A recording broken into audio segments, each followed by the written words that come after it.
इतिहास न जाने कितने ही वीर योद्धाओं की गाथाओं से भरा है। कभी इतिहास के इन पन्नों ने हमें दर्द दिया तो वहीं कई अनमोल रत्न भी दिए। इन्हीं रत्नों में से एक थे दशमेश गुरु गोविंद सिंह, जिनके एक हाथ में तलवार तो एक हाथ में कलम थी। वो संत थे, वो सिपाही थे, कमजोरों की वो ढाल थे, दुष्टों के वो काल थे। आइए आज आपको उस पूर्ण पुरुष संत सिपाही की गाथा से रूबरू करवाते हैं, जिसने देश, धर्म और मानवता के लिए अपना संपूर्ण वंश कुर्बान कर दिया। दोस्तों, इस वीडियो को लाइक जरूर करें। तो चलिए शुरू करते हैं। 22 दिसंबर सन 1662 ये वो दिन था जब गुरु तेग बहादुर और माता गुजरी के घर आज के पटना साहिब में जन्म हुआ गुरु गोविंद सिंह का।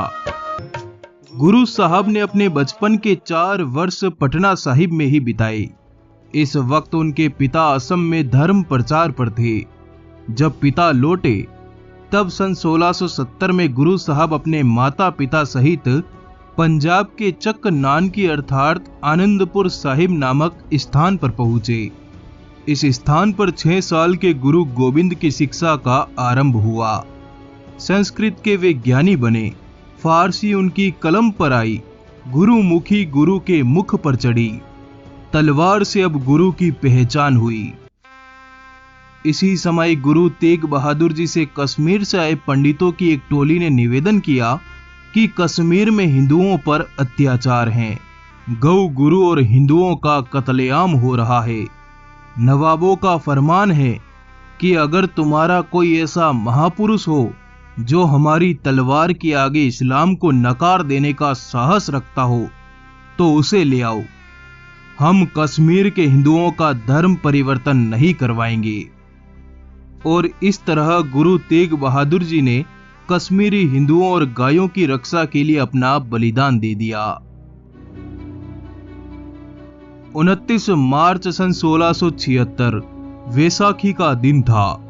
इस दिन दशमेश पिता श्री गुरु गोविंद सिंह जी महाराज पंथ के 10वें गुरु घोषित किए गए।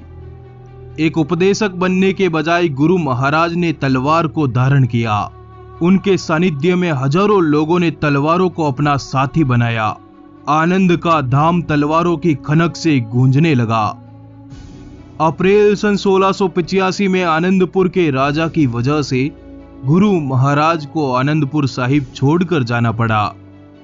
गुरुजी अपने जत्थे सहित नाहक नामक नगर में पहुंचे। अगले 3 साल तक गुरुजी इसी नगर में रुके। इस स्थान पर गुरुजी की मुगलों के सताए हुए कई राजाओं से मित्रता हुई। गुरुजी ने आपस में बिखरे इन सभी राज्यों की सेनाओं को एक कर दिया। इन राज्यों से कहा कि यदि तुम सभी का शत्रु एक है तो तुम भिन्न क्यों हो? हमले की प्रतीक्षा करने के बजाय तुम स्वयं प्रतिघात करो। गुरुजी के आदेश पर इस इलाके के मुगल थाने पर प्रहार किया गया। हजारों सिंह भी इस युद्ध में कूद पड़े। सन 1687 में नादौन की लड़ाई हुई। गुरुजी के नेतृत्व में 12 राजाओं ने आलिफ खान की सेनाओं को परास्त कर इस पूरे इलाके को आजाद करवा लिया। व्यास नदी के तट पर गुरुजी अपनी विशाल सेनाओं के साथ 8 दिनों तक रुके रहे। सन 1688 में आनंदपुर की रानी ने गुरुजी को पुनः आनंदपुर आने की प्रार्थना की। गुरु साहिब अपने जत्थे सहित पुनः अपने आनंदपुर लौट आए। अगले 20 वर्षों तक गुरु महाराज आनंदपुर साहिब में ही रुके। इन वर्षों में उन्होंने तनिक भी विश्राम नहीं किया, बल्कि युद्ध कला में महारत हासिल की। साथ ही अपने भक्तों को भी एक योद्धा बनाया। कमजोरों को बल मिला, निहत्थों का पौरुष जागा। अपने धर्म पर अडिग रहना, मृत्यु भी सामने आ जाए तो डरने के बजाय प्रहार करना ही धर्म का मार्ग बन गया। गुरु महाराज द्वारा सेना निर्माण के समाचार मुगलों तक पहुंचने लगे। औरंगजेब इस समय दक्खन में मराठों से घिरा था। उसने आदेश जारी किया कि आनंदपुर में सिखों को बड़ी तादाद में जमा होने से रोक दिया जाए। साथ ही इस इलाके के पहाड़ी राजाओं ने भी गुरु को खतरा माना। इसी के तहत लाहौर के मुगल सेनापति दिलावर खान ने अपने पुत्र हुसैन खान को एक विशाल सेना के साथ आनंदपुर भेजा। मुगलों तथा पहाड़ी राजाओं की संयुक्त सेनाओं ने आनंदपुर साहिब पर हमला कर दिया। पूरे नगर की घेराबंदी हुई, परंतु कमजोरों के हाथों में अब भवानी थी। प्रतिघात के स्वरों में नव योद्धाओं ने मुगल सेना पर घमासान प्रहार किया। इस युद्ध में न सिर्फ मुगल सेना की हार हुई, बल्कि मुगल सेनापति हुसैन खान भी मारा गया। अब गुरु महाराज ने समग्र पंजाब में फैले सिखों को एक करने की योजना बनाई। एक ध्वज, एक पंथ, एक निशान। सिखों की मजबूत सेना हो, खालसा के नाम से दुश्मन थर्रा जाए। सन 1699 वैसाखी का पावन दिन था। गुरु महाराज ने समग्र पंजाब में सिखों की महासभा का ऐलान करवाया। एक आदेश पर सिखों का विशाल जत्था गुरु के चरणों में हाजिर हुआ। इस दिन खालसा सेना का निर्माण हुआ। सतगुरु प्रथम खालसा सेनापति बने। केस, कंगा, कड़ा, कृपाण और कछेरा सिंगों की पहचान बन गया। तलवारों की खनक के बीच 80,000 की सेना के सामने गुरु ने दहाड़ते हुए कहा, वाहे गुरु दा खालसा, वाहे गुरु दी फतेह। निसंदेह तिलक और जनेऊ की रक्षा में उस समय के सिखों की तलवार सदा खुली रहती थी। औरंगजेब की लाख कोशिशों के बावजूद गुरु महाराज उसकी अधीनता स्वीकार नहीं कर रहे थे। 3 बार आनंदपुर साहिब की घेराबंदी की गई, परंतु मुगल गुरु साहब को कैद करने में नाकाम रहे। मई सन 1704 में मुगलों ने 10 लाख की विशाल सेना को संगठित किया और आनंदपुर साहिब को अगले 6 महीनों तक घेरे रखा। मुगलों का मानना था कि जब आनंदपुर साहिब में राशन पानी खत्म होगा, तब सतगुरु स्वतः ही मुगलों की अधीनता स्वीकार कर लेंगे। परंतु इसके विपरीत गुरु महाराज रात्रि में अपने जत्थे सहित आनंदपुर साहिब को छोड़कर निकल गए। जब मुगलों को इसकी भनक लगी तो वे गुरु महाराज के पीछे लग गए। इस भयंकर उथल पुथल में गुरु महाराज का परिवार उनसे बिछुड़ गया। गुरु महाराज की माता और 2 छोटे साहिबजादे पीछे छूट गए। साथ ही हजारों सिख मुगलों से लड़ते हुए वीर गति पा गए। अब मात्र गुरु महाराज सहित 43 सिख ही जत्थे में बचे थे, जो आगे बढ़ते हुए चमकोर नामक एक गांव में पहुंचे।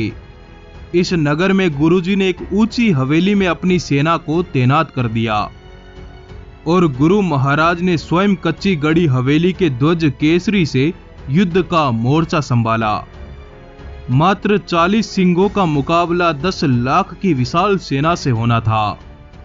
सुबह होते ही मुगल इस हवेली पर टूट पड़े। भयानक युद्ध सुबह से संध्या तक जारी रहा। इस युद्ध में गुरु महाराज के 2 बड़े साहिबजादों सहित अंतिम 40 सिख भी वीर गति पा गए, परंतु सिखों ने सतगुरु को सुरक्षित स्थान पर पहुंचाकर ही दम लिया।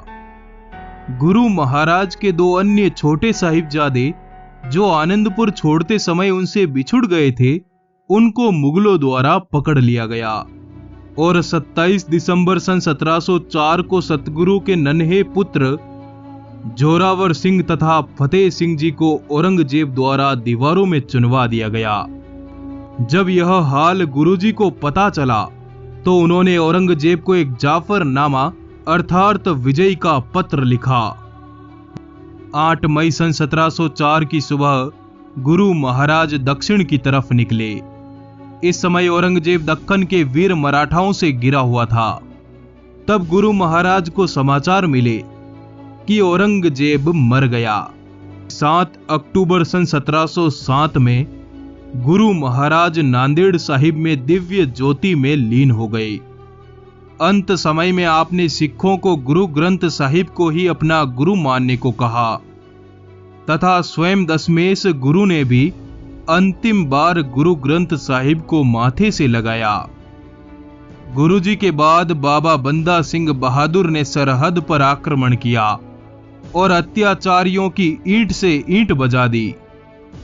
गुरु पिता की हत्या के प्रतिशोध में बंदा बैरागी ने पंजाब की मुगल सत्ता को चकनाचूर कर दिया और गुरु महाराज के नाम से एक नई हुकूमत कायम कर दी।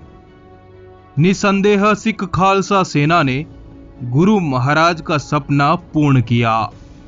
अगली कड़ी में जानते हैं परम वीर बाबा बंदा सिंह बहादुर के बारे में। इस वीडियो को लाइक जरूर करें। आपका आभार, धन्यवाद। जुड़े रहिए।